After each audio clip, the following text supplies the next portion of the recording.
사랑하는 우리 성도 여러분, 이 수요밤 기도 모임 가운데서도요, 변함없는 사랑과 자신의 신실함을 나타내시는 하나님의 은혜와 사랑이 풍성하시기를 간절히 기도합니다. 오늘 우리에게 주신 말씀 여리고와의 첫 번째 전투예요. 여리고와의 전투인데요. 이스라엘 백성들이 약속받은 가나안 땅에 들어갔어요. 도착해서 처음 경험하는 전투가 이 여리고와의 전투입니다. 1절 보시면요, 이 전투 조금 시시하게 끝날 것 같아요. 왜냐하면 여리고가 이미 이스라엘과 전쟁을 앞둔 이 장면에서 이미 전의를 상실한 것처럼 보이기 때문이에요. 1절 보시면 눈으로 보십시오. 이스라엘 자손들로 말미암아 여리고는 굳게 닫혔고 출입하는 자가 없더라. 지금 이스라엘이 들어올까봐 출입문을 굳건하게 잠그고 출입하는 자가 없다. 이 상황이 지금 여리고의 상황인 거죠. 여러분, 만약에 전쟁에 자신이 있었으면 문 열고 단번에 싸울 준비를 했을 거예요. 근데 이스라엘 백성들이 어떠한 백성인지 이 여리고도 소문을 들었거든요. 어떠한 소문인가 하니 5장 1절 보시면요, 하나님께서 요단의 물을 말라버리게 하셨어요. 말라버리게 하시고 그 땅을 마른 땅처럼 건너게 하신 거죠.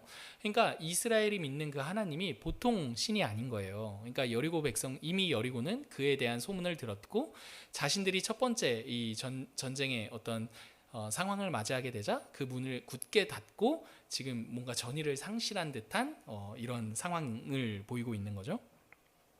사실 이스라엘 이 어떤 여호수아의 입장에서나 이 이스라엘의 입장에서나 여호수아서 전체의 입장에서 볼 때 이 여리고성과 이 여리고와의 첫 번째 전투는 굉장히 중요해요. 왜냐하면 이 첫 번째 전투를 통해서 앞으로 가나안 땅에서 행하게 될 그 전쟁을 가늠하게 될 기준이 되기 때문이에요. 이 전쟁이 과연 어떠한 전쟁인가? 그리고 이 전쟁을 하나님께서 어떠한 식으로 하나하나씩 해결해 가실 것인가?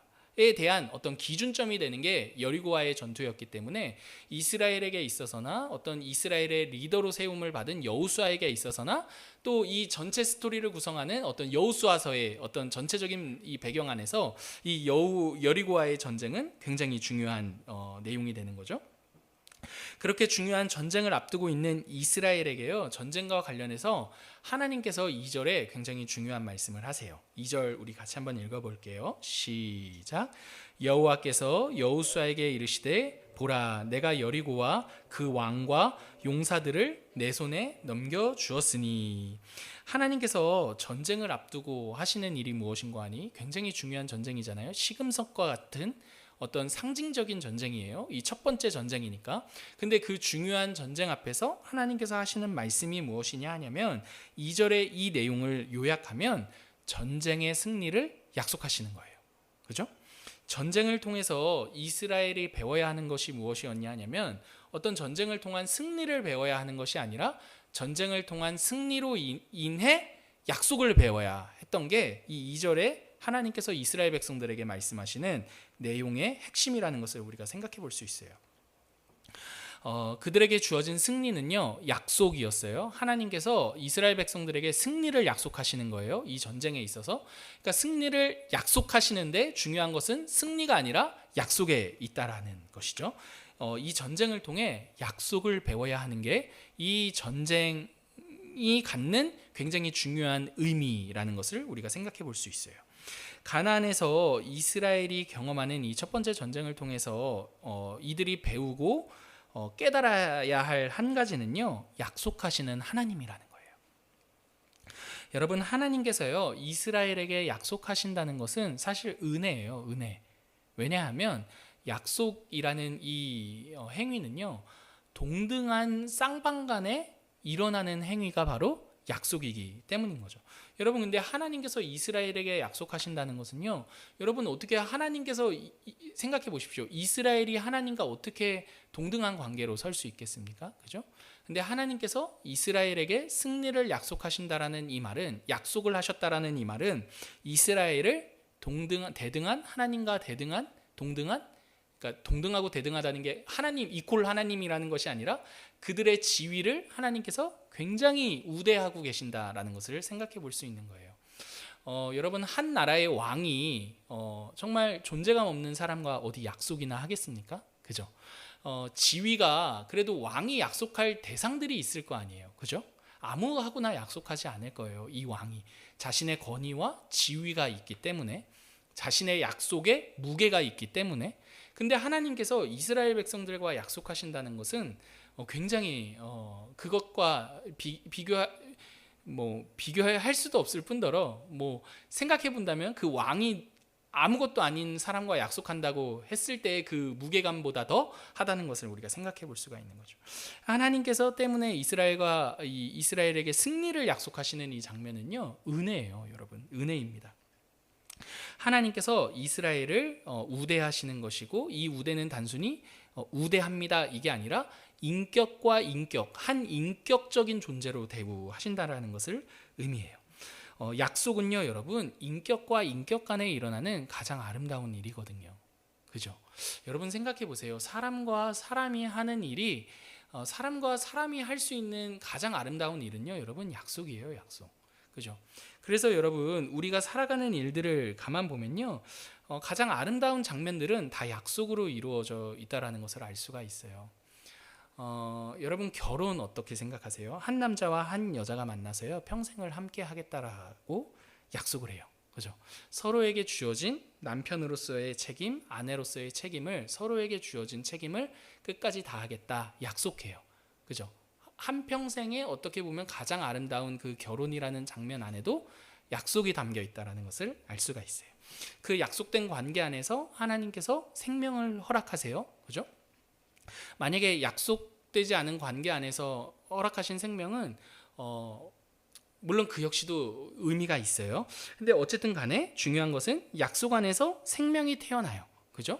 그 태어난 생명과도 사실은 약속된 관계라는 것을 알 수 있어요. 부모와 자녀, 약속된 관계죠. 그죠? 부모가 부모로서 역할을 다할게. 아버지로서, 어머니로서 내가 낳은 내 자식에게 나의 역할을 다할 거야. 이런 약속이 담겨 있는 장면. 여러분, 우리가 살아가면서 사실 정말 결혼, 출산 이런 것들 다 보면 아름다운 장면 안에는 꼭 반드시 약속이 담겨 있다는 것을 우리가 생각해 볼 수가 있어요. 하나님께서는요, 여러분, 인격과 인격 사이에 가장 아름다운 장면으로서 약속을 담아 두고 계세요. 하나님께서 당연히 그렇기 때문에 이스라엘을 불러서도 약속을 하시는 거죠. 하나님께서 이스라엘과만 약속하시는 게 아니에요. 하나님이 자신을 소개하실 때 이렇게 소개하세요. 야곱에게 소개하실 때도 이렇게 소개하세요. 나는 아브라함의 하나님, 이삭의 하나님, 이렇게 이야기하시죠. 근데 또 야곱까지 넣으세요. 나는 아브라함의 하나님, 이삭의 하나님, 야곱의 하나님이다, 이러셔요. 왜 하나님께서 이렇게 사람들의 이름을 넣어서 자신을 소개하시느냐 하냐면 그들과 하신 약속이 있기 때문이에요. 그죠? 그 약속을 통해 하나님이 누구이신지를 말씀하시는 거예요. 그죠? 여러분, 우리는 이렇게 약속을 통해 서로가 어떠한 존재인지를 알아요. 이 사람이 어떤 사람인지를 알려면 약속된 이 관계를 통해서 그 약속한 이 내용을 어떻게 이행하는지를 보면 이 사람이 어떤 사람인지를 알 수가 있는 거예요. 그죠? 여러분, 이렇게 하나님께서 자신을 계시하시고 나타내시는 방법은요, 이렇게 인격적이세요. 약속을 하시고 그 약속을 어떻게 이행해 가시는지, 그 일을 통해서 하나님이 어떠한 신분이신지를 나타내시는 거죠. 여러분, 하나님께서 이스라엘 백성들에게 약속하신다는 것은요, 그냥 또 한편으로 그냥 약속하시는 게 아니라 굉장히 깊은 관계를 요구하시고 깊은 관계를 원하신다는 것을 알 수 있어요. 여러분, 우리가 가만 우리 인생을 보면요, 내가 관계가 깊어지고 싶은 사람과 약속을 해요. 그렇지 않습니까? 내 관계가 가벼운 사람과는 약속하지 않습니다. 그 관계가 깊은 사람과 약속을 하고 그 약속을 지킴으로써 그 관계가 더 깊어진다는 것을 우리가 알 수가 있어요. 때문에 하나님께서 오늘 이스라엘 백성과 약속하시는 이 장면, 가나안 땅에서 첫 번째 전쟁을 앞두고 이스라엘 백성에게 승리를 약속하시는 이 장면, 이 약속하시는 장면은요, 하나님께서 이스라엘 백성들을 굉장히 인격적인 관계로 대우하시며 동시에 나는 너와의 관계를 더 깊게 하고 싶어 라는 메시지라는 것을 우리가 생각해 볼 수 있어요. 여러분, 그렇다면 이 하나님께서 약속하세요. 이 약속된 하나님과 하나님 백성 사이에 약속된 관계 안에서 하나님께서 이 백성에게 요청하시는 바가 있어요. 그것이 무엇이냐면 9절부터 읽을까요? 답부터 말할까요? 여러분 9절부터 읽어볼게요. 9절, 3절입니다. 3절 같이 한번 읽어볼게요. 그 약속된 관계 안에서 하나님의 요청이 들어와요. 무엇인가? 같이 읽어봅시다. 3절입니다. 시작. 너희 모든 군사는 그 성을 둘러 성 주위를 매일 한 번씩 돌되 엿새 동안을 그리하라. 무슨 말이냐면 하나님께서 여리고성과의 전투에 있어서 하루에 한 바퀴씩 돌라고 하나님께서 말씀하세요. 승리를 줄 거야 라고 약속하셨어요. 근데 약속에 대한 반응으로서 하루에 한 바퀴씩 6일을 돌라 하시고 마지막 7번째 날에는 7번 돌라 라고 말씀하셨어요. 그럴 때 승리를 약속하신 거죠. 약속을 하셨어요. 근데 여러분 보세요. 그 약속을 이루시는 방법이요, 사실은 솔직히 좀 답답해요. 그렇지 않습니까? 약속하셨으면 이왕 약속하신 거 굉장히 막 이야 막 하면서 막 달려들고 막 칼 막 휘두르고 막 이래가지고 막 보기 좋게 막 속 시원하게 막 이겨버리면은 더 막 야 봤냐 나의 약속이다. 역시 하나님 우리에게 약속을 이루셨군요. 막 이럴 것 같은데 하나님께서 그 약속을 이루시는 방법을 어떻게 이야기하시느냐 하냐면 성을 하루에 한 바퀴씩 돌래요. 여러분 얼마나 밋밋합니까? 이게 뭔가 싶습니다. 그리고 실제로 여리고를 무너뜨리는 것과는 전혀 상관없어 보이는 일 아닙니까? 그죠? 뭐 그 성주의를 도는 게 뭐 성 무너지는 거랑 무슨 연관이 있는 거예요, 여러분? 뭐 좀 차라리 소리라도 지르든지 아니면 하루 돌면서 벽돌이라도 좀 빼라고 하시든지 뭐 이런 이야기 하셔야 성 무너지는 거랑 연관 있는 뭔가 행위라고 여기지 않겠습니까? 근데 여리고 성을 도는 내내 어떠한 의미에서 약속과 전혀 상관없어 보이는 이 요구를 하신다라는 말이죠. 여러분 지금 약속된 관계에서 하나님께서 요구하시는 게 무엇이냐 하냐면 믿음입니다. 믿음. 그죠? 사실 약속된 이 관계 안에서 내가 약속했다. 그 약속된 관계 안에서 정말 그 약속과 별 상관없어 보이는 그 하루 한 바퀴씩 이렇게 도는 그 일들을 행하는 데 진짜 필요한 일은 믿음이라는 것을 우리가 알 수가 있어요. 심지어 여러분 마지막 날에 그 성을 6번 돌라고 하세요.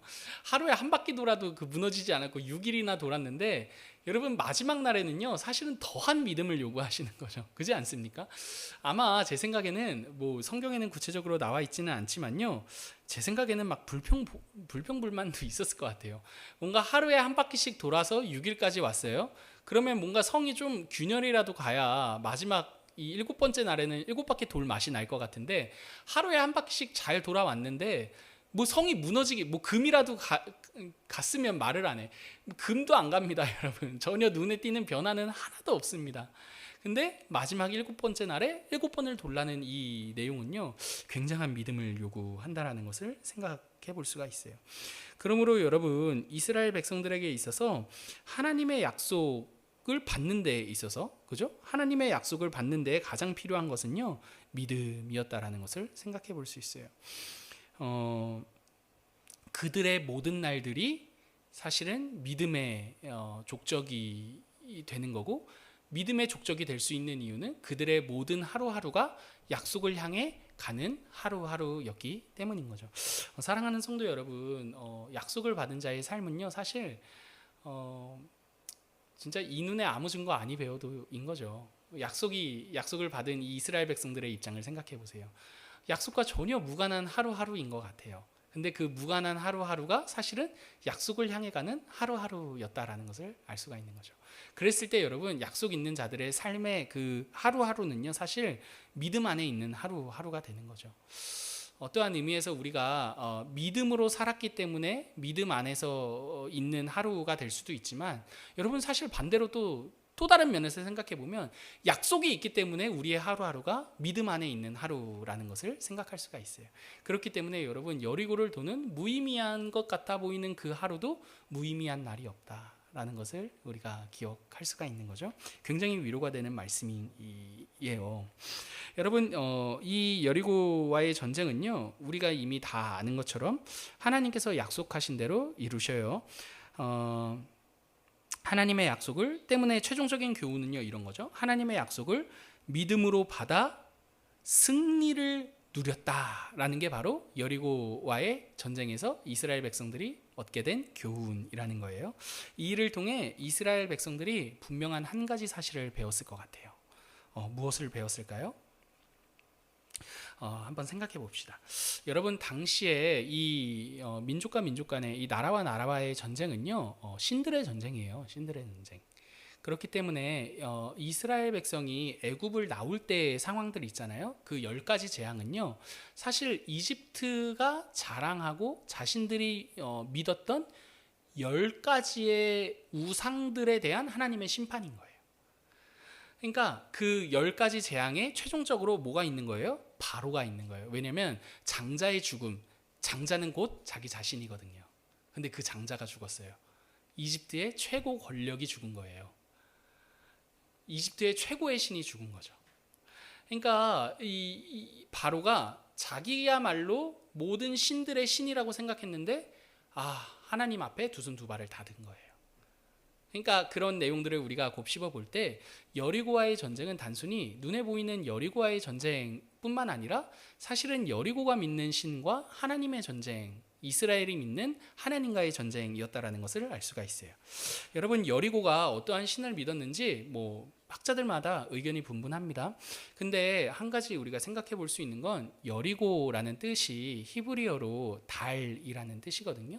그러니까 학자들 중에는 이런 것들을 연결지어서 여리고가 달을 섬기는 민족과 도시가 아니었겠는가 이런 이야기를 해요. 애굽에서도 태양신을 섬기는 일이 있었기 때문에 암흑 재앙이 있었잖아요. 그러니까 태양신에 대한 심판이거든요. 그러니까 태양을 섬기는 일이 있었기 때문에 분명 달을 섬기는 이 행위 역시도 예상 가능한, 추측 가능한 일인 거죠. 어쨌든 분명한 것은요, 여리고가 섬기는 신은 이스라엘이 섬기는 하나님과는 전혀 달랐다는 사실이에요. 어떠한 점에서 다른 거죠? 여리고의 신은요, 약속이 없어요. 근데 하나님은 어떠하신 분이세요? 약속하는 하나님이신 거죠. 그러니까 이스라엘이 어떠한 면에서 여리고와의 전쟁을 이겼어요.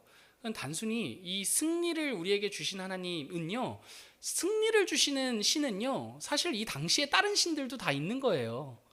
그렇기 때문에 사실은 신들과의 전쟁이 중요한 거거든요. 우리 신이 더 세를 증명하려면 승리가 있어야 했기 때문에. 그러니까 승리는 얘네들도 믿는 이 당시에 어느 민족이나 다 받을 수 있는 내용이었던 거죠, 신들로부터. 근데 지금 하나님께서 이스라엘에게 주신 이 승리는 너무나 다른 거죠. 왜요? 약속이었거든요, 약속. 그러니까 이스라엘이 그 민족, 이 여리고가 믿는 이 신, 어떤 그 내용들을 생각해 봤을 때 한 가지 분명한 구별점을 깨달았을 거예요. 그것이 무엇이냐 하면 여리고가 믿는 신과 우리가 믿는 하나님은 전혀 다르구나. 우리가 믿는 그 하나님은 약속하시는 하나님이었지 라는 사실을 깨닫게 되는 거죠. 여러분, 약속이란 아까도 이야기했지만 서로와 서로를 신뢰하고 굉장히 이렇게 동등하게 대우하고 인격적인 관계 안에서 일어나는 행위예요. 때문에 약속은요, 서로와 서로를 조종하지 않겠다라는 이 약속, 그 관계가 담겨 있는 거예요. 신뢰가 담겨 있는 관계인 거예요. 근데 여러분, 여리고가 달을 섬긴다라는 것은요, 생각해 보세요. 여러분, 보통 그렇게 달이라든지 어떤 형상을 두고 그 형상에게 비는 종교를 생각해 보세요. 왜 빕니까? 내가 한 만큼 이 신에게 무언가를 받을 수 있기 때문이잖아요. 기브 앤 테이크잖아요. 인과율이잖아요. 내가 원인이 되어 그 신으로부터 결과를 받는 게 일반 우리가 이 땅에서 섬기는 일반 종교의 모습인 거죠. 여러분, 이 행위 자체가 이미 조종입니다. 조종. 그죠?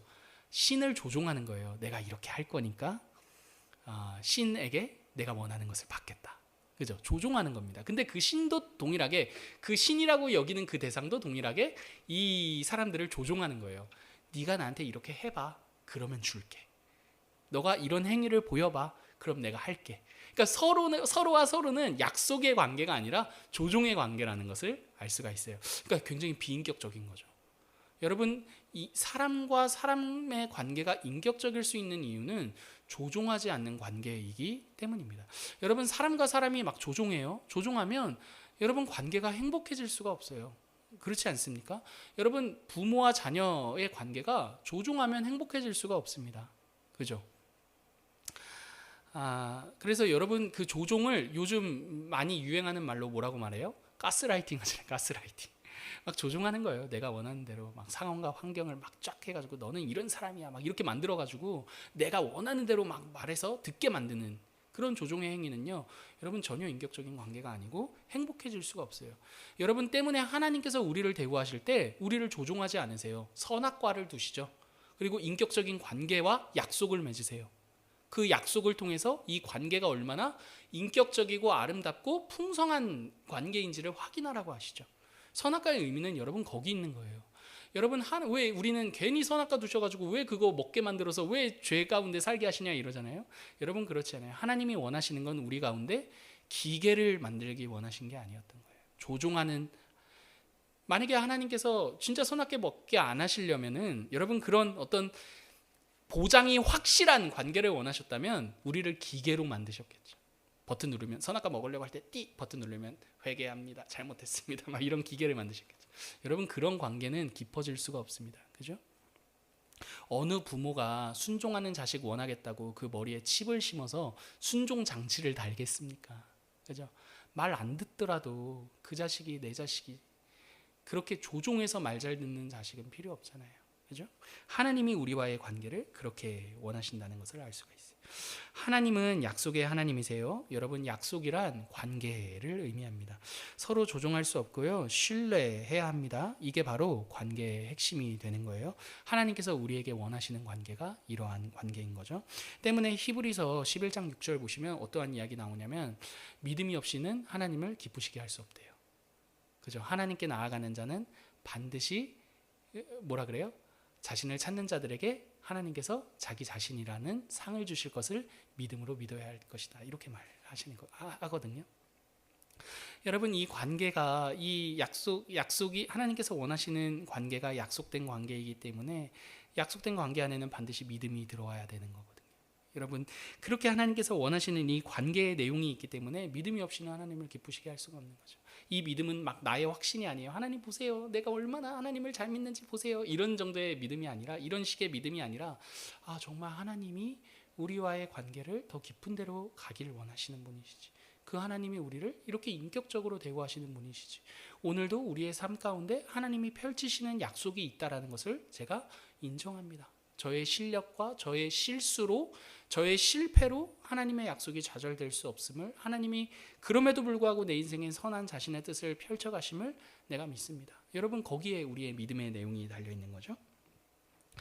여러분 이 관계가요, 이 관계 안에는요, 때문에 여러분 보세요, 이 관계가 조종의 관계가 아니라 그랬잖아요. 그렇기 때문에 이 관계는요 굉장히 위험해요. 왜냐하면 이 관계 안에는 하나님이 우리를 조종하시지 않기 때문에 아픔도 경험하고 슬픔도 경험하고 기쁨도 또 반면에 경험하고 행복도 경험하는 관계거든요. 하나님과의 이 관계가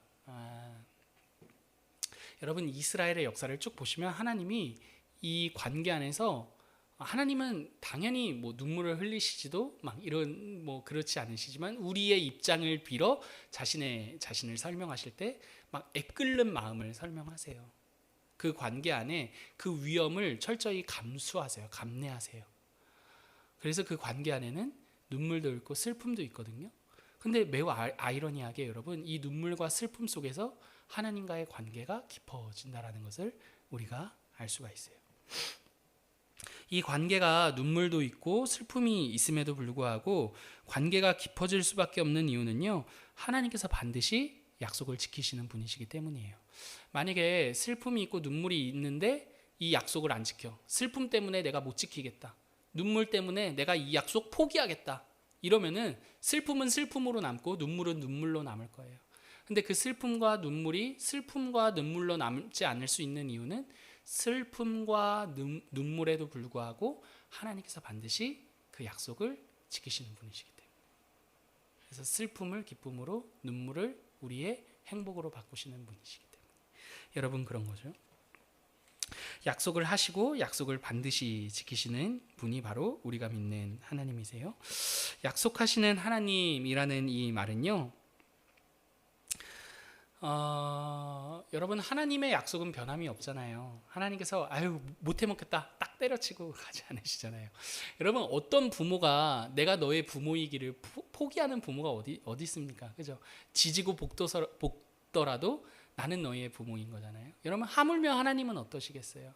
너희의 하나님이기를 단 한순간도 포기하지 않고 너희의 부모이기를 아비이기를 단 한날도 포기한 적이 없으신 분이 우리 하나님이신 거죠.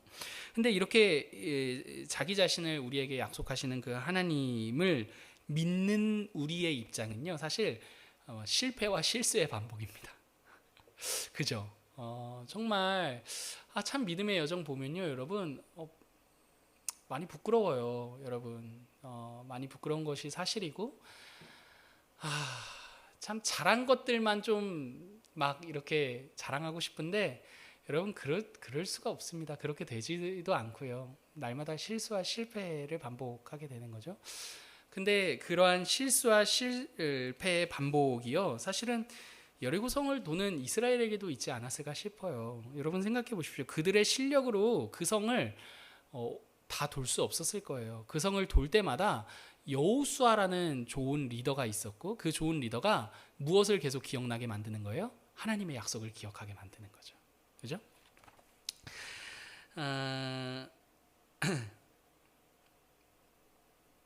보세요. 그래서 6장 사실 8절부터 11절 보시면요, 여호수아가 이스라엘 백성들에게 계속 그 약속을 상기시키는 어떤 내용이 되는 거예요. 10절 보세요. 여호수아가 백성에게 명령하여 이르되 너희는 외치지 말며 너희 음성을 들리게 하지 말며 너희 입에서 아무 말도 내지 말라. 그리하다가 내가 너희에게 명령하여 외치라 하는 날에 외칠지니라 하고. 그러니까 사실 이스라엘 백성들 마음에 뭔가 외치고 싶지 않았겠어요? 그렇죠? 막 돌면서 외치고도 싶고 뭔가 제스처도 해보고 싶고, 야 이게 맞는 거야? 뭐 이게 옳은 거야? 막 이런 자기들 안에 뭔가가 있었을 거예요. 그러니까 10절에 여호수아가 한 번 더 말하는 거죠. 여러분 만약에 그러한 반응과 그러한 움직임이 없었다면 뭐하러 굳이 외치지 말고 들리게 하지 말고 아무 말도 내지 말아라, 뭐하러 이런 말을 했겠냐고요. 그죠? 이런 말을 한다는 것 자체가 이스라엘 백성들이 돌면서 뭔가 지금 말들이 나왔기 때문에 이스라엘 백성을 향해 여호수아가 말한다라는 것을 생각해 볼 수 있는 거죠. 여러분 불평도 있고 불만도 있었을 거예요. 하지만 어쨌든 간에 끝까지 그 약속을 의지해서 돌았던 거죠. 그러니까 여러분 우리의 실수와 실패도 사실은 제일 중요한 건 하나님의 약속이 변하지 않고, 그리고 이렇게 우리 주변에도 여호수아와 같은 좋은 리더가 있을 때, 그런 동료들이 있을 때 우리의 신앙이 이 실수와 실패를 딛고 다시금 믿음의 여정을 걸어갈 수 있다는 것을 생각해 볼 수 있어요. 이스라엘이 끝까지 하나님의 약속을 믿고 실패하더라도 다시금 믿고 일어설 수 있는 데에는요, 하나님의 변함없는 약속이 있었기 때문이에요. 그리고 또 동시에 여호수아가 그 약속을 계속해서 상기시킬 수 있도록 도와주었기 때문인 거죠. 여러분 이 지점에서 사실 우리가 누가 좋은 리더인가를 생각해 볼 수 있어요. 우리 각자가요, 누군가에게 어떤 좋은 사람이 되는 데에는요, 여러분 서로의 믿음을 격려해 주는 사람일 때 좋은 리더이고 좋은 동료이고 좋은 어떤 믿음의 동역자라는 사실을 우리가 기억해야 할 것 같아요. 여러분 좋은 리더와 좋은 동료, 좋은 어떤 사람은요, 상대의 허점을 파고드는 게 아니라요, 그가 더욱 잘할 수 있도록 하나님의 약속을 기억나게 해주는 사람이라는 것을 우리가 생각해 볼 수 있죠. 그 사람을 향한 하나님의 약속을 기억나게 해주는 사람, 그 사람이 바로 좋은 리더이자 좋은 동료, 신앙의 좋은 동료라는 것을 생각할 수가 있죠. 그래서 여러분 바울이요, 로마서 1장 보면 이런 말해요. 로마 교회를 향해서요, 너희와 나의 믿음으로 인해 서로 간에 피차 간에 그 믿음으로 인해 위로를 받고자 한다, 이렇게 말해요. 그러니까 여러분 참 바울이 그 로마 교회에 문제가 있었으니까 로마서를 쓴 거거든요, 사실. 근데 야 니들 문제가 뭐 이 모양 이 꼴이냐 뭐 이런 식으로 이 로마서를 여는 게 아니라 너희의 믿음과 나의 믿음, 우리 피차간의 이 믿음으로 우리가 위로를 받고 세워지기를 원한다. 이런 이야기 하는 거예요. 여러분, 그러니까 사실 상대의 허점과 약점이 막 보이더라도 여러분, 약속을 기억나게 해주십시오. 하나님의 약속이 그 사람을 변화시키는 거지 나의 냉철한 판단이 상대를 변화시키는 건 아니거든요. 여러분, 나의 그 냉철한 판단이 나도 변화 못 시키는데, 그죠? 여러분, 우리 인생이 나의 냉철한 판단으로 변화됩니까? 그렇지 않잖아요.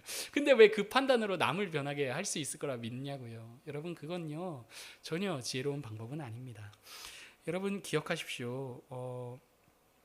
그 사람의 현실을 보고 현실을 말해주는 사람이 아니라요, 현실을 넘어 현실이 있어요. 현실이 있지만 현실 가운데 하나님이 약속하시고 그 약속을 가지고 일하시는 하나님을 계속해서 기억나게 해주세요. 그래서 하나님께 토스하세요. 그때 하나님이 그 약속을 가지고 그 사람을 변화시키실 것입니다. 여러분, 이스라엘 백성에게 하나님의 약속을 기억나게 하는 여호수아라는 좋은 리더가 있었듯이 사실 우리에게 더 완전한 리더가 계세요. 누구이실까요? 맞아요. 예수님이 계시잖아요. 여러분, 실제로 여호수아라는 이 이름은요, 여호와께서 구원하신다라는 뜻이죠.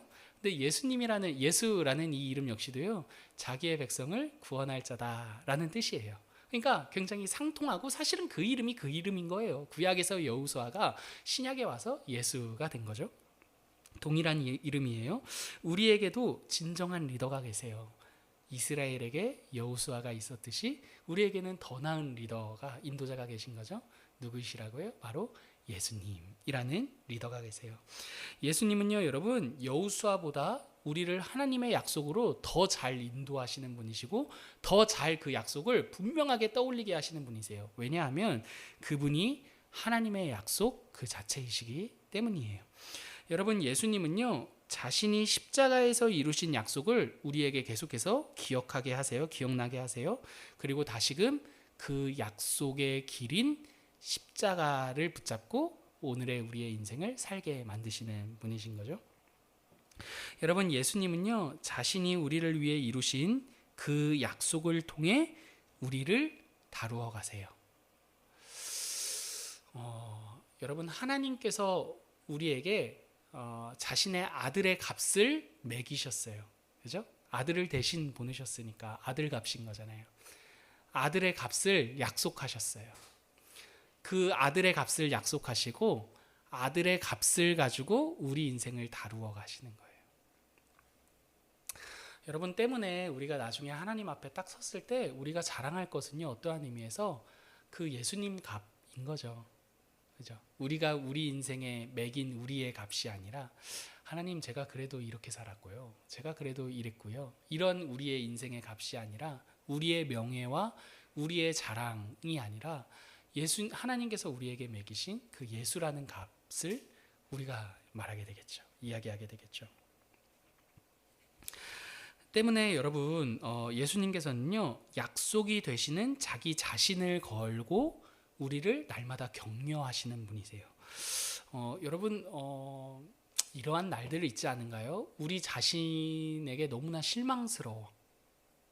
그래서 너무나 우리 실력이 부족한 우리 모습을 보면서요, 막 실족하는 거예요. 막 실망스러운 거죠. 이 실망과 이 우리의 실패가 막 올라올 때는요, 어쩔 때는요, 막 내 자신이 너무나 싫어, 내 자신이 너무나 미워요. 막 그렇게까지 가는 경험 뭐 해보신 적 있는가 모르겠어요.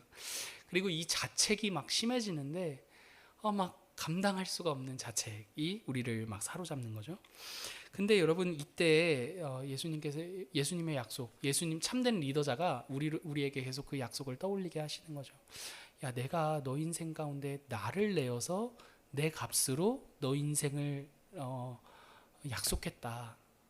너 인생은 그냥 향방 없이 너의 실력과 너가 너 자신에 대한 그 실망에 귀결되는 삶이 아니라 내가 너 인생에 뿌린 나의 값이라는 나라는 약속이 너의 인생을 귀결시키는 거야 라며 계속 그 약속을 떠올리게 하시고 깨닫게 하시는 거죠.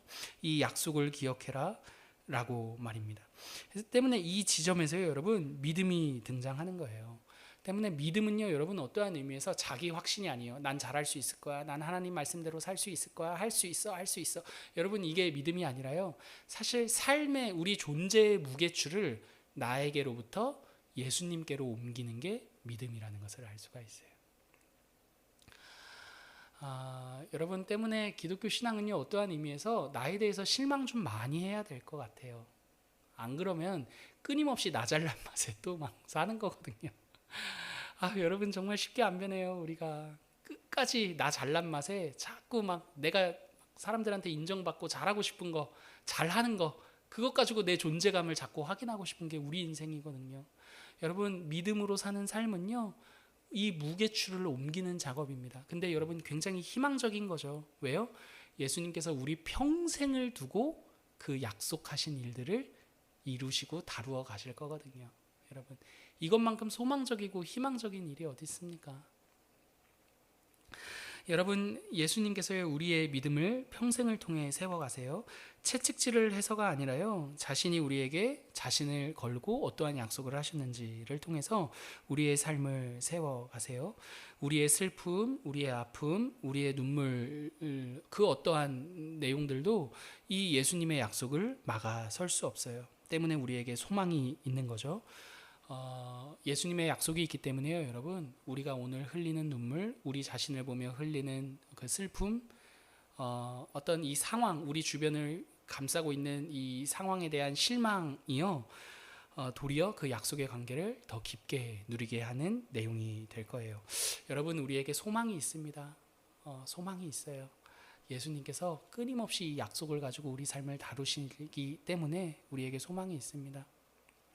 여러분, 우리라는 이 존재에 실망하지 마시고 하나님께서 예수를 내어 우리와 더 깊은 관계로 우리의 삶을 이끌어 가길 원하신다라는 것을 기억하시면서요, 우리의 인생 끝까지 그분의 약속으로 인한 소망이 있다라는 것 기억하시며 우리에게 주어진 삶 힘내어 살아가는 저와 여러분 되기를 간절히 기도합니다.